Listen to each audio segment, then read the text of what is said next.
Hi friends, welcome to Indian recipes Tamil. நம்ம இன்னைக்கு ரொம்ப டேஸ்டியான உடைச்சி ஊற்றிய முட்டை குழம்பு எப்படி பண்ணுறதுன்னு பார்க்க போகிறோம். இது பிடிக்காதவங்க யாருமே இருக்க முடியாது. அந்தளவுக்கு இதோடைய சுவையும் மனமும் ரொம்பவே சூப்பராக இருக்கும்.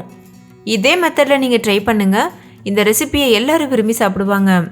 முக்கியமாக இந்த ரெசிபி இட்லி, தோசை, சப்பாத்தி கூடலாம் வச்சு சாப்பிட ரொம்ப அட்டகாசமான காம்பினேஷனாக இருக்கும்.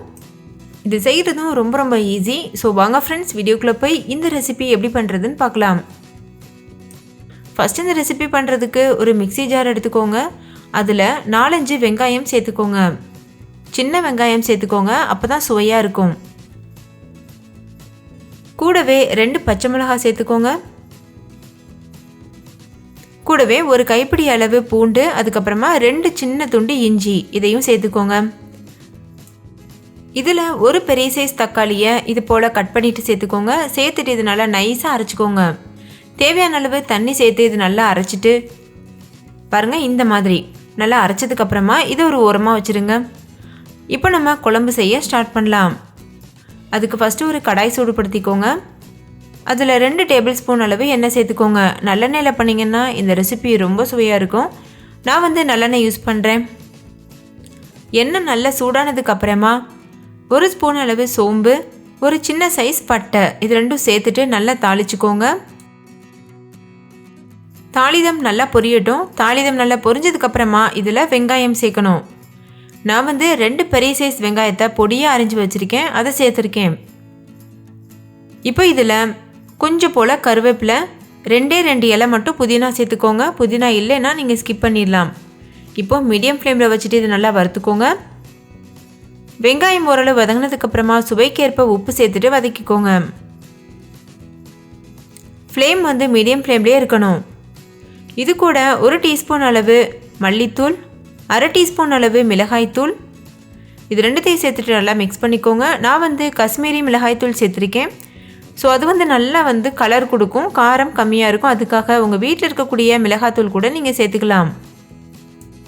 இப்போ இதில் நம்ம ஏற்கனவே அரைச்சி வச்சுருக்க விழுதை சேர்த்துக்கோங்க. சேர்த்துட்டு இதை நல்லா மிக்ஸ் பண்ணிக்கோங்க. இப்போதைக்கு தண்ணி சேர்க்க தேவையில்லை.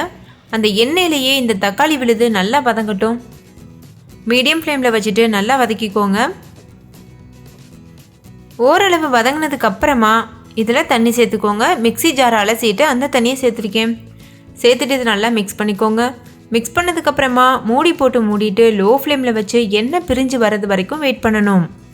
இப்போ நல்லா எண்ணெய் பிரிஞ்சு வரட்டும். இப்போ ஒரு 10 நிமிஷம் ஆயிடுச்சு. நம்ம சேர்த்த எண்ணெயெலாம் நல்லா பிரிஞ்சு வந்திருக்கு பார்த்தீங்கல்ல. இது கரெக்டான பக்குவம். இந்த டைமில் நம்ம முட்டைகளை உடைச்சி சேர்த்துடலாம்.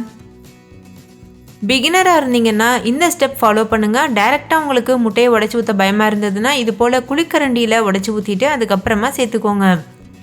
இல்லை உங்களுக்கு எக்ஸ்பீரியன்ஸ் இருந்ததுன்னா டைரெக்டாக அப்படியே இந்த கிரேவியில் நீங்கள் முட்டையை உடைச்சி சேர்த்துடலாம். பாருங்கள், இந்த மாதிரி முட்டையை உடைச்சிட்டு நம்ம அந்த உள்ளே இருக்கக்கூடிய மஞ்சள் கரு இருக்குல்ல, அது களைஞ்சிராமல் ரொம்ப பார்த்து பத்திரமா ஊற்றணும். அப்போ தான் பார்க்க அழகாக இருக்கும், சாப்பிடவும் டேஸ்ட்டாக இருக்கும். பாருங்கள், இந்த மாதிரி இதே போல் மீத இருக்க முட்டைகளையும் சேர்த்துடலாம். நான் ஒரு 4 முட்டை சேர்த்துருக்கேன். இப்போ மறுபடிக்கும் மூடி போட்டு மூடி லோ ஃப்ளேமில் வச்சு ஒரு 10 நிமிஷம் வேக வச்சுருக்கேன்.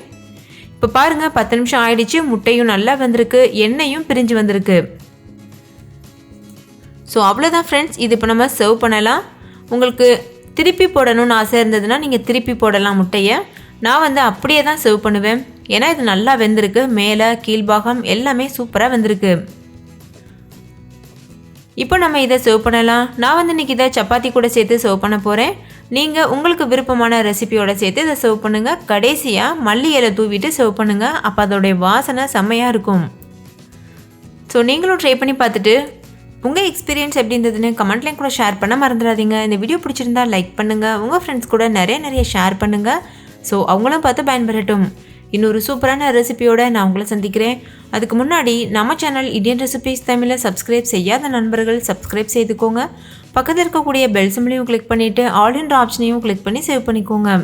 அப்போ தான் நான் தினம் அப்லோட் பண்ணுற புது ரெசிபீஸ் நீங்கள் மிஸ் பண்ணாமல் பார்க்க முடியும். ஓகே ஃப்ரெண்ட்ஸ், தேங்க்யூ, பாய்.